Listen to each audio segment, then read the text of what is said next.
of our bodies for Christ's sake.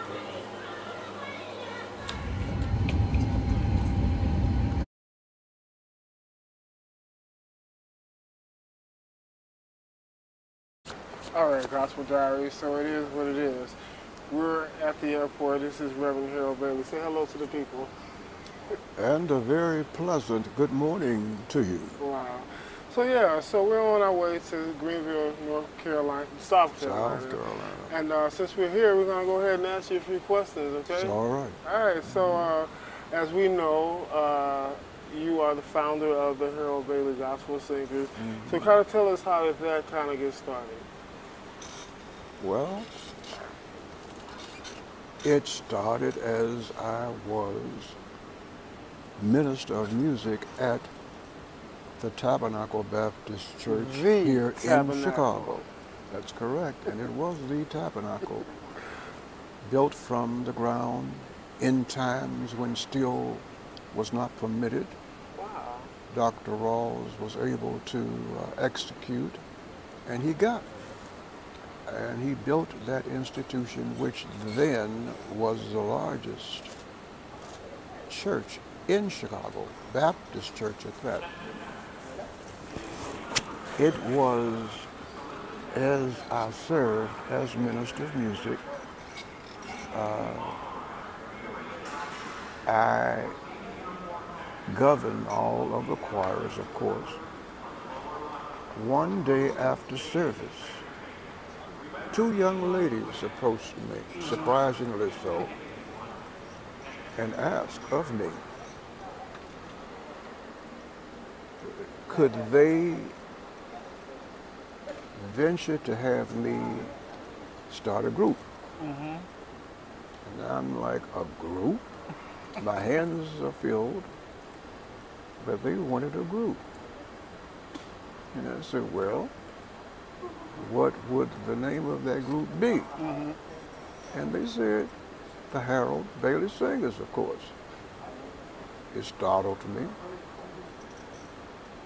But I, as always, said, let me pray about it. I did. So a couple of Sundays later, they did not back off.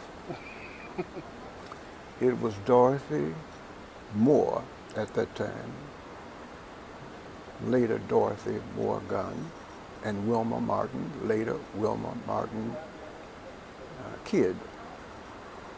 And I told them to meet me at my home, and they did. And we kind of toured around with the voices and what have you, and I thought that I've got something going here. These young ladies are talented and they're dedicated. So we needed an additional voice, and to make that long story short, a young lady who was just completing high school. I wonder who that may have been. Her name was Alice Kurt. Okay. Later, Alice Kurt Stroud. Oh, wow. She graduated, and she came on to be with me, and we then rehearsed, and we formed what was known as the Harold Bailey Singers. Wow. And then we needed strong soprano voice. I wonder who that may have been. Yes. Well, the young lady who was the pianist there was Olivia Payne. Oh. Excellent musician. Wait, excellent. So at Tabernacle, she was At Tabernacle, okay. yes. She said to me, well, I know somebody perhaps that you might be interested in. And I was, later, finding that it was a young lady, Barbara Munden. Oh, man. Yes. And we rehearsed. I needed that soprano voice. And it fit so jointly together. And we rehearsed over and over again. I did not know where it was going. But when the Lord leads you and you decide to follow, you're not supposed to know where you're going. That's true. You're supposed to just follow. I did. And a gentleman approached me by the name of Mr. Henry Rush. Henry Rush. And to make a long story short, he wanted to record us. I didn't know for whatever reason, but he wanted to, so I agreed. Wow. We rehearsed accordingly, and we went into a studio downtown on the second floor. I don't recall the name of the studio or what, and I engaged an organist who was very good, and we didn't bother to rehearse anymore. We just went into the studio, did not warm up. We went right into action, and surprisingly, at that time, Dorothy, who was leading the song "Since Jesus Came Into My Heart," did not have the voice that we had rehearsed with. She was several octaves above, which shocked me, but pleasingly so. We walked out of there, we went home, and Alice began to cry, and everyone wanted to know, why are you crying? She said, because this is historical. And it was, but I didn't realize it because I was stuck in the moment of just pleasing God. That's all I wanted to do. It was shortly thereafter, riding along, listening to the gospel show, I heard a piano intro. And I said, that sounds so much like me, but it can't be me. It was, in fact, me. What? And Yes. they were playing the record? Yes. Was that the I'm Looking For You? No, Since Jesus Came Into My Oh, Heart. wow. It had hit the stands in 2 or 3 weeks. I didn't know it was going to be that fast, if at all. That was not my contemplation. So let me ask, so the group started in 1957. So you all recorded for Rush. Is that the late That was the 50s? first. Yes, that was the first song. Was it in the first it year? It was in, if I'm not mistaken, it was in the 50s, of course. But I'm not sure if it was 57, 58. But I'm it not was sure. right around. All right, you guys. So we are in Atlanta right now. This has been quite an interesting commute. Would you say that? Very much so. Very much so. But we've learned some things, right? We have learned quite a bit. Something to put in a diary, right? It is to be written that all people don't mean you well. And it is to be written that there are some good people still left in the world. And God has a tendency to send them our way. And He did today. He did send angels of mercy. Yeah. But I feel like I'm with an angel right now. I'm with you. So look, when we left off, it were early in the morning, and we were talking about the Harold Bailey singers, the origins of the Harold Bailey singers. So now I want to kind of dive into your ministry at Tabernacle. Well, that was a prolific time in your life, right? We left off with the Rush Yes. label and singing Sammy Lewis and how Henry Rush took the opportune time to seek out singing Sammy Lewis, to invite the Harold Bailey singers to background him. That was such a pleasure, and I never thought that I would ever venture to do anything like that. But it was a great session. Wow. Wow. So, so you got Henry Rush. Now, was Henry Rush from Chicago? Henry Rush was from Chicago. He worked at the Chicago Postal Service. And I believe he reached out for me at the request of my brother, Thomas, Wow. who made so many artists such as Liberace. Oh, the one we were talking about earlier. Yes, Eddie Thomas. Yeah, Eddie, okay. Eddie Thomas. Wow. And they were good friends. So you can say that Mr. Rush was an entrepreneur. He was. He was. In that early time. And he was. For blacks. He was. That's quite interesting, right? He was out to make sure that he would not lose money. And he didn't. Not on the Harold Bailey circus. No, and he did everything. He did everything professional, because when you look at the catalog and all of the numbers to locate the records, everything is intact. Everything is recorded and documented properly, so you can really tell when it was recorded, where it was recorded. So he did a wonderful job. Much to my surprise, because much of what you have shown to me, I never knew. I did not know we were archived in such a manner. Thank God. Thank God. Let's talk a little bit about Tabernacle. So your predecessor before you was Maurice McGee. Now tell us a little bit about Maurice McGee. It is my understanding that he was one of the very best musicians to ever cross the portals of 41st and South Indiana Tabernacle Baptist Church. He was an excellent, excellent musician, and they truly loved him. And when he left to go to Los Angeles, California, there were several others to replace him. But the Lord paved the way for me. Paved the way for you? Yes, he paved the way for me. And I had some large shoes to fill, but I was not competitive. Wow.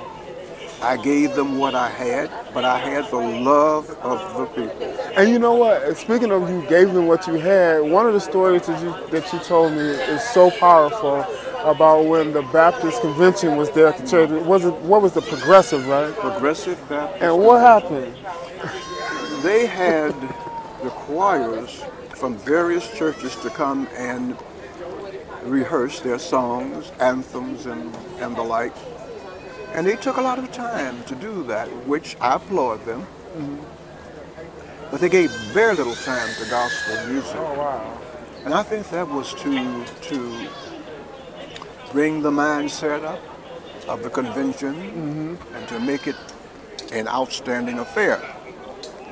And when they gave me an opportunity in the rehearsals, I think it was just a couple of hours, if not that much.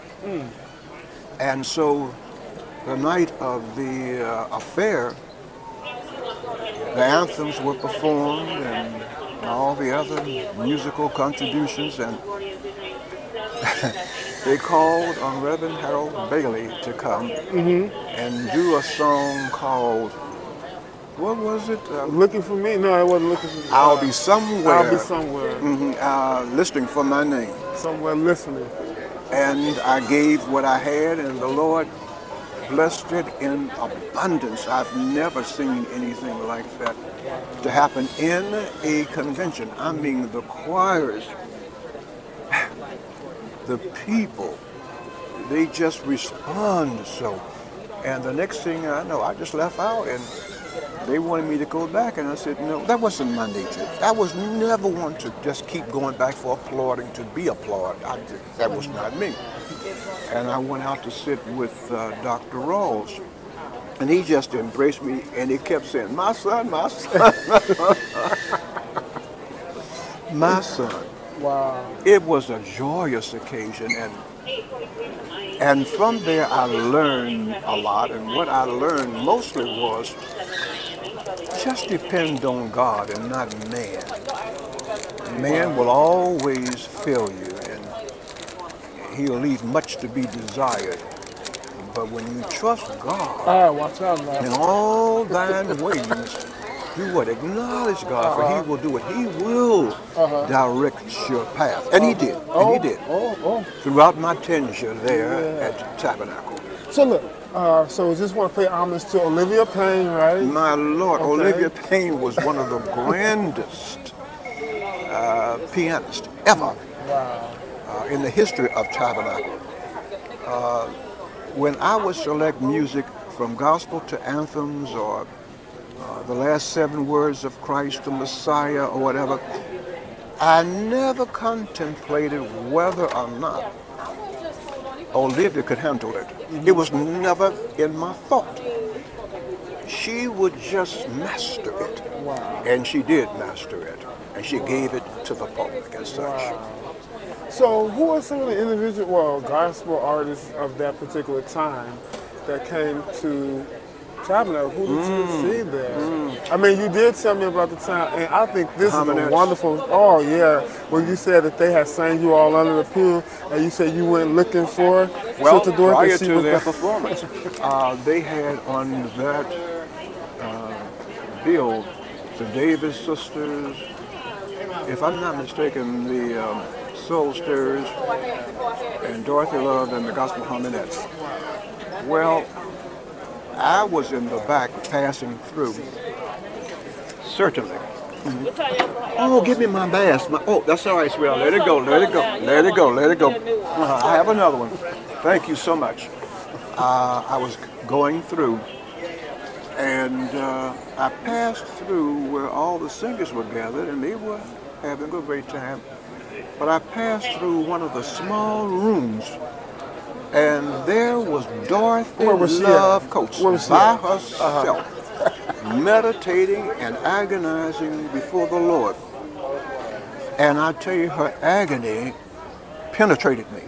I have never seen a gospel artist in such a frame of mind. And it put something on my thought, and that was, I saw her not by mistake, but that she would be a frame of reference for me. And I tell you, when that lady took to the stage, oh God, what she did and learned in that room, the message that she had with the Lord was taken into that auditorium, and the rest was medley. Wow. Everybody got the news. Everybody got the news. Wow. Well, I was going to ask you, let's see, okay. So, Tabernacle, Pastor Lou. So what is the relationship between Pastor Raw and Lou Raw? There's no relationship. Okay, but he does have the same last name. Well, they're not related at all. Okay. They were in terms of friendship. That was it. And people began to connect the names as such. Also, but his last name is Raw. Rawls. But just by coincidence. That's all. All right. That's all. Okay, so you were also a musician at Nat King Cole's mother's funeral, right? You've done your homework.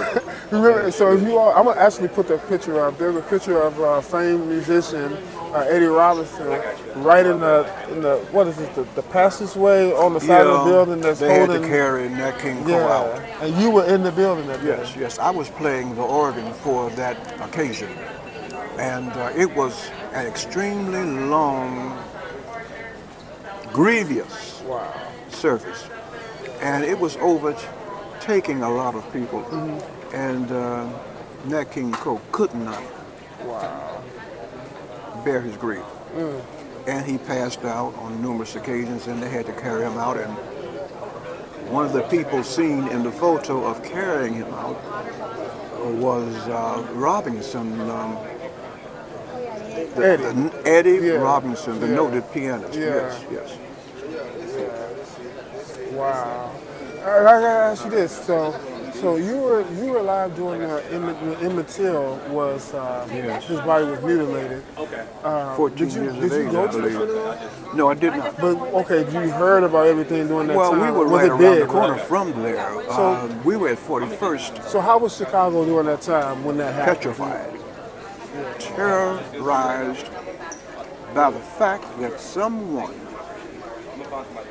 could assassinate us. It was an assassination of a child.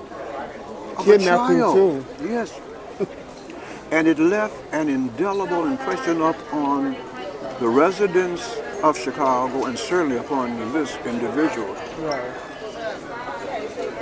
I later, after that, had to travel the South, with the Harold Bailey Singers and some choral groups, and that remained in my thoughts throughout. Wow. Wow. It's shameful that you have to be mindful of where you walk and who you speak to, Oh, yeah. and don't go through the experience of smiling at someone. Wow. Right, and that was a crime. Even if so, this is how I feel. Yes. You know, you whistle at a woman that you're supposed to be kidnapped, mutilated, shot, and then your body is supposed to be found in a river. So I'm sorry, I forgot I missed that memo. Is that how it's supposed to go? Yes. I just don't yes. You know? And it has been just lately Oh, I saw you that saw they that have too? That they had a warrant. the indictment. They had they found out there was a warrant, and then now they're trying to figure out, even if it's still usable, if they Of course they it's yeah, usable. but they want to know. Yes. They want to talk to. I think she lives from another state. It does not matter. Right, but that's a If whole. that person were black, You are. we have to get beyond this in these not so United States. Yeah. You know, let me say this. Yes, this is a perfect time. God made man and woman, if you will, from the dust of the ground.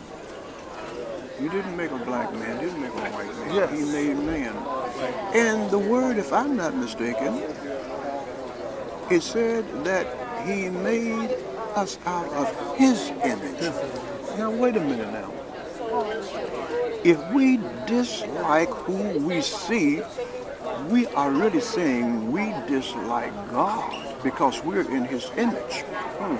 And if we don't care for people, we don't care for God. When he told us to enter into his gates with thanksgiving, into his courts with praise. The part that burns me up is when he said, and know ye that it is I who made you and not you yourself. How dare we isolate people on the basis of our hearts when our hearts are desperately wicked? Exactly. And the word said, who can know it but God? We better quit this mess. Yeah, we gotta stop. And on that note, I will say this is the end of this particular segment, but I would like to pay homage to the memory of Mamie Yes. Tills. Thank you so much for being brave Yes.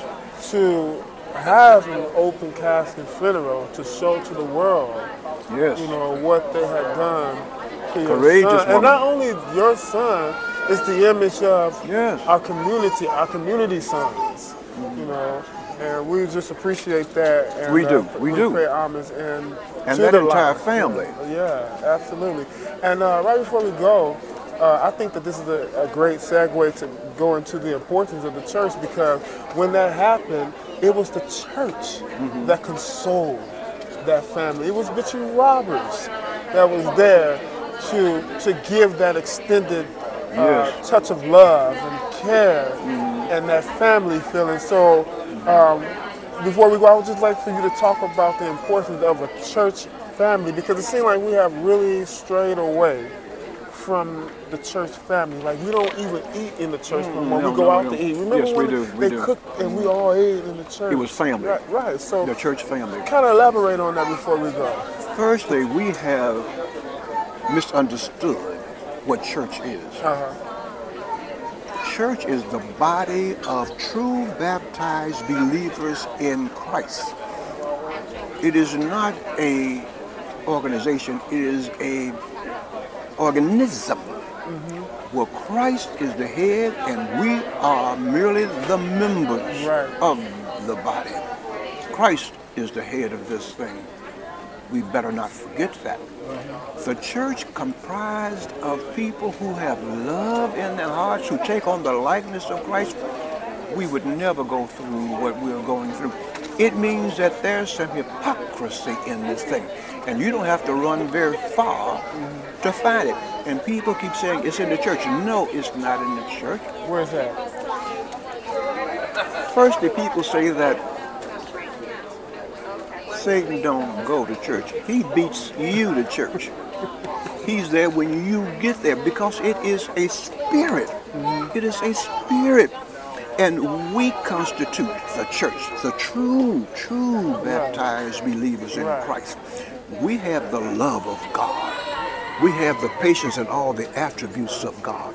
There's no failure in the real church. The failure's not in God, it's in man. What did Roberta Martin say? Yeah. The failure is not in God, it's in man. And it is. And we keep trying to put this thing on God. That's a dangerous thing to do. How dare we? How dare we? And we don't know that actions have consequences. Be it good, be it bad. To serve God has consequences. To serve Satan has dire consequences. The question becomes, whose master will you serve? You cannot serve two masters. You're going to love one and hate the other. Wow. All right, segment 2. We're going to keep going. So, Reverend Harold Bailey, listen, I believe the year was 2018. It had to be 2018. Some way or another, I ran across conversations with the gospel legends. I was like, what in the world do we have here? It was so needed, so relevant, and so informative. And I just watched every episode that I could get across. I think one of my favorite episodes was the one with Calvin Bridges when he talked about the effect of his song, I Can Go to God in Prayer. But I say all that to say, can you tell me the origins of that show? How did that idea come about? Well, and how did you get Bob Mervis, the Bob Mervis? It was not I, but God who importuned his support. I just obeyed. When the Lord spoke to me, I never bothered to ask the particulars. He told me what to do. I picked the phone up, and Bob said that he was going to call me back. Well, I went on and did what I had to do because I knew when he got back to me, the answer was going to be yay. Because when the Lord tells you to do something, he goes before you to make safe and successful your way. And the only question he had was, what would be the title of that show? And he came up with that title. And I agreed with him because legends are not given proper justice. They have not been given their just due. And just as they stood on the shoulders of those persons who came before them, we're standing on their shoulders. And as we leave this mortal earth, somebody is going to stand on our shoulders. Now, they may not admit it, but they are. We all are, we're depending on one another. Can I throw in a piece of history nugget here? So we go back to the Gregorian Chant. We're talking about 6th century AD, right? So the Gregorian Chant came about from the plain song, plain chant, which was psalmody, basically just put into a melody, and the Catholic Church was using it. So that's what we have with plain song, Gregorian Chant. The Gregorian Chant was a collaboration of those songs to be sang in a uniform presentation for all of the Catholic Church, right? So they went from there, used the same songs to inspire. And you know how I'm learning the cliche or the saying that they say that history repeats itself? It still repeats itself today because we are still using the foundation. We're still building from the foundation, you know. And a lot of people, what happens is that they try to take it off that foundation, and they feel like I don't understand. They feel like they just, I guess they just all of a sudden they were there. Well, you know, in speaking of foundation, if God does not build the foundation, what happens? The builder builds in vain. That's the word. Is God a lie? Would he lie to us? Would he lie? He gave us a premise to stand. He gave us the foundation. Oh, God. Look at you. He gave us the true foundation, and he made promises. Now, if you do this, I'll do that. Everything that God has done for us has been predicated on promises and conditions. Conditions. We must not forget the conditions. If you do this, I'll do that. Wow. And if God said it, you can take it to the bank. Oh, yeah. Cash it in, too. Reverend, I was ask you, so when did you hear the clarion call to ministry? Where did that You got come enough about? time, son? Well, if you will. Lord. I had no intents of becoming a minister. Far from me as day is from night. I was doing my thing with the Harold Bailey Singers, and I thought I was doing all right. I thought. You thought. And one day, oh God, one day, I heard that voice. Wow. I heard the voice, and I recognized the voice. And it bidded me to come unto him. Bidded you to come. Yes, yes. And when the Lord told me that he wanted me to proclaim the gospel of Christ, I laughed at it. What? I laughed. And that's why I say that God has mercy with humans. Because he knows we're but dust. Oh, God have mercy. I'm so glad that he did. Wow. And I went through changes. I mean, I was running like running, was going out of style. And I remember on my job one day,